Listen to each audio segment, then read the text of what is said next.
Những nhóm từ 22 cho đến 59, nếu mà thực hành chuyện ấy ít hơn một lần một tuần thì xác suất tử vong vì nguyên nhân bất kỳ trong thời gian 5 năm cao hơn 70% so với những phụ nữ có cái số lần quan hệ tình dục thường xuyên. Bản thân bác sĩ thì chia sẻ như thế nào về cái thông tin này? Khi mà đồ đặn thì đầu tiên là vấn đề thể chất của phụ nữ đã được thay đổi khá là nhiều, tức là chức năng của tim, của gan, của cơ xương khớp nó sẽ ổn định hơn rất là nhiều. Thì cái phần thứ hai là liên quan đến vấn đề thay đổi về cái vấn đề tâm thần, tức là khi mà phụ nữ có hoạt động tình dục thì người ta sẽ cảm thấy tự tin và hạnh phúc hơn. Nó sẽ đẩy xa cái yếu tố liên quan đến cái nhận lo.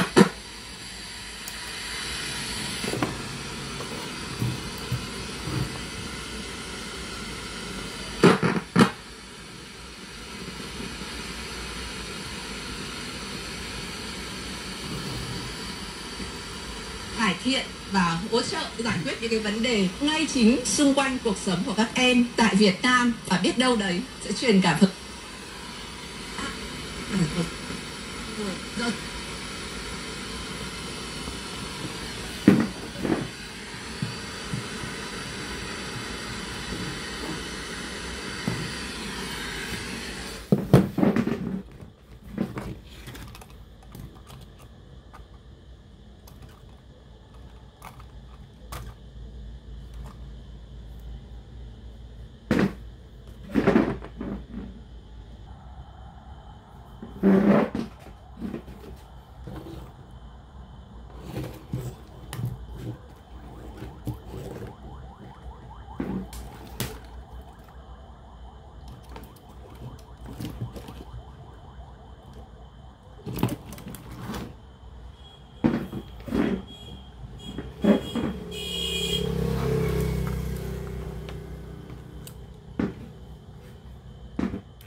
cái chuyện này.